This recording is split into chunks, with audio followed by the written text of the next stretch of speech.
I am Reed, I am 27, just an average dude. I've made tons of money mistakes in my 20s, and now I want to share everything I've learned to help you take control of your finances and your life. So let me start with something real. I see all these videos online about people hitting 100 grand by the time they reach 22, working some tech job, making 150K a year, and I just sit there thinking, man, that is not my story at all, not even close. I am 27 years old right now, and my net worth sits just over $56,000. No six-figure salary ever, no inheritance, no rich parents co-signing anything, no trust fund, no financial advisor in the family, nothing like that. Literally nothing. I grew up in a regular household where we watched every dollar, and my parents worked hard, but they didn't have extra to hand me. So whatever I've built so far, it came from me working for it, making mistakes, and then figuring out what actually works. And I want to be super upfront about this. 56K at 27 is not some crazy impressive number. I know people who are 23 and have way more. I also know people who are 35 and have way less. This is not a flex. This is just a milestone for me, a checkpoint proof that a regular guy with a regular job can stack money over time if he stops being an idiot about it. And I was an idiot.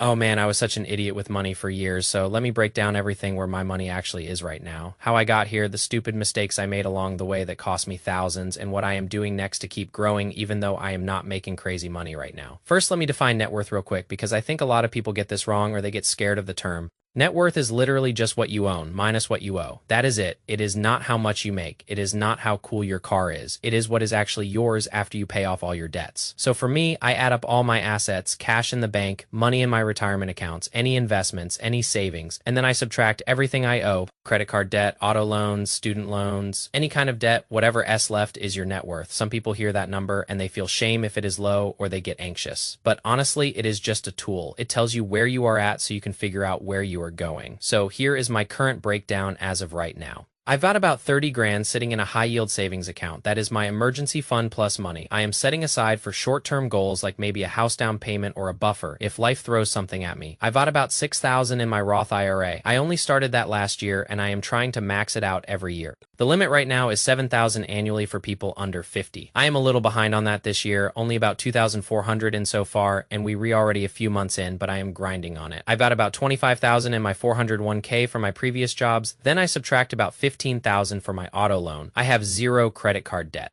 And I keep about 10,000 in my checking account and a separate savings bucket for irregular expenses. So if you add all that up and subtract the debt, it comes out to roughly 56,000. That is my number. That is where I am at 27. Now people ask me all the time how I got here and they expect some complicated story about options trading or a lucky crypto bet or some side hustle that blew up overnight. None of that. The truth is boring. The truth is I just saved my money consistently for years. And when I say consistently, I mean I made it automatic. I didn't trust myself to remember to save. I set up auto transfers, so the money left my account the same day my paycheck hit. I never saw it, I never touched it, I never gave myself the chance to spend it. And that one habit alone is the reason I have anything today. When I was 18, I worked a full-time job making about 18 bucks an hour. Nothing special. Minimum wage plus a little extra, but I could work overtime and I worked a lot of it. I was young, I had energy, I didn't know what burnout was yet, so I was taking home about 800 bucks a week. Now as an 18-year-old kid living at home, I didn't have a mortgage, I didn't have kids, I didn't have a fancy lifestyle. I could live off about 200 bucks a week. Maybe less. So I saved 600 bucks every single week. Every week for almost 4 years straight. That is about 2,400 a month going straight into savings. Do the math on that. Over 4 years, that is well over 100 grand in total savings. Now I didn't keep all of that because life happens and I made mistakes and I spent some of it. But that consistent saving created a foundation that I could build on later. And that is the part people skip. They want the shortcut, they want the hack, they want to invest 500 bucks and turn it into 50K in 6 months. That is not how it works for regular people. For regular people, it is about stacking small wins over and over until one day you look up and you realize you've got real money. But I am not going to sit here and act like I had it all figured out because I didn't.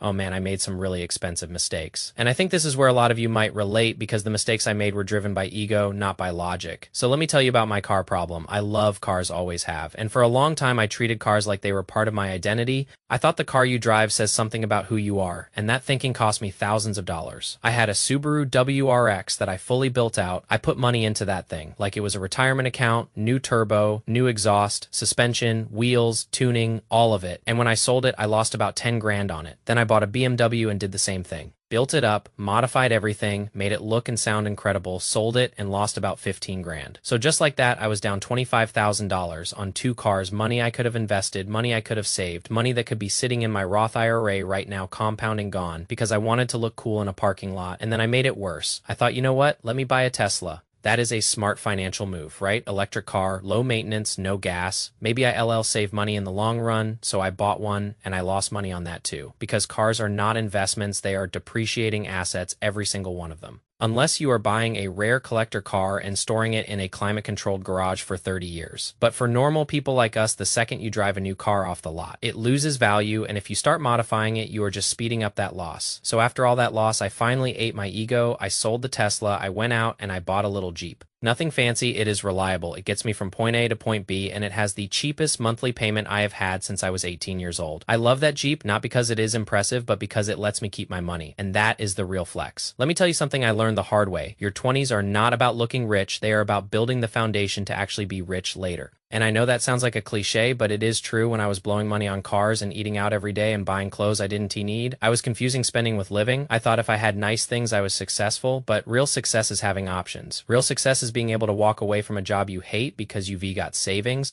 Real success is sleeping well at night because you know your bills are covered. That 56K net worth gives me options. Right now, I am working part-time. I am not making great money, but I can breathe because I've got a cushion. I am not living paycheck to paycheck. I am not stressed about an unexpected repair or a medical bill. That peace of mind is worth more than any modified BMW I ever owned. And here's the thing I want to really drill into you. You don't have to be perfect with money. You don't have to save 80% of your paycheck like I did at 18. That was my situation because I lived at home and had low expenses. That might not be your situation, and that is totally fine. The goal is not to be extreme. The goal is to be consistent. If you can save 10% of your income consistently for 10 years, you will be in a better position than 90% of people. If you can save 20%, you will be ahead of almost everyone you know. It is not about the percentage. It is about the habit. It is about making it automatic so you don't have to think about it. So you don't have to rely on willpower because willpower runs out, but automated systems keep running. One thing I did that changed everything was I built a budget that actually worked for my life. I didn't copy some influencer's budget off TikTok.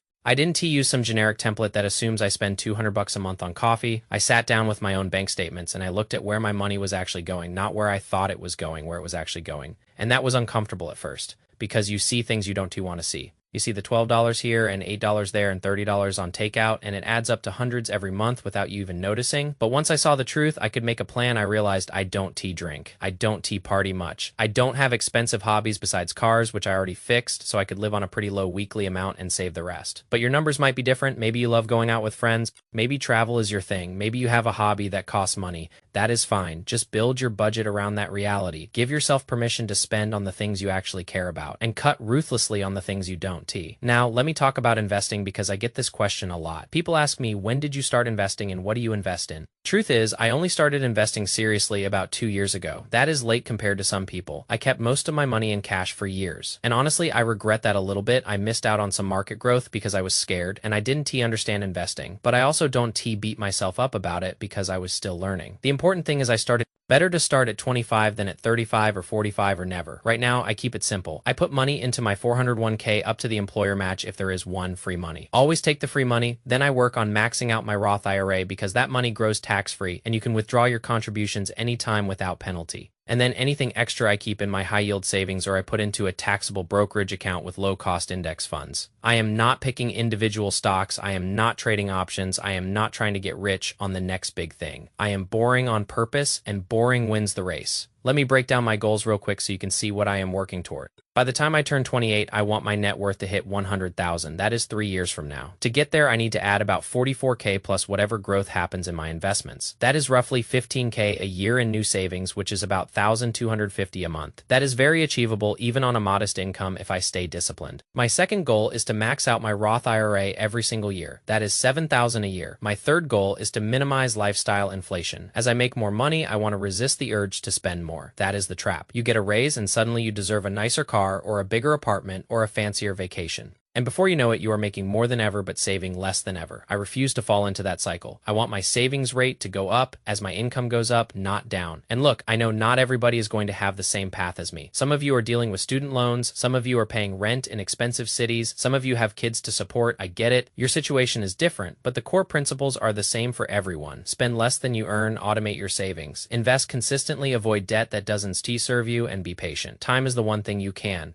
buy more of, and it is also the most powerful tool in building wealth. The earlier you start, the less effort you have to put in later, because compound interest does the heavy lifting. If you save $500 a month starting at 25 and earn 7% average returns, you'll have over 500K. By the time you are 60, if you wait until 35 to start, you need to save almost double that. To get the same result, that is the power of starting early. I also want to talk about something that doesn't get discussed enough in the personal finance space, and that is the emotional side of money. Your relationship with money is shaped by how you grew up. If you grew up with scarcity, you might hoard money and feel anxious spending any of it. If you grew up with abundance, you might overspend because you never learned the value of a dollar. Neither extreme is healthy. I had to unlearn a lot of dumb ideas I picked up about money. I had to stop seeing money as a scoreboard. I had to stop comparing myself to friends who had different circumstances. I had to accept that my journey is my journey, and that is so freeing once you actually internalize it. You stop chasing what other people have and start focusing on what you need, and what you need is security, not status, freedom, not flash. So here's my challenge to you if you made it this far. Open a note on your phone or grab a piece of paper and write down your net worth right now. Today, even if it is negative, especially if it is negative, because you need a starting point,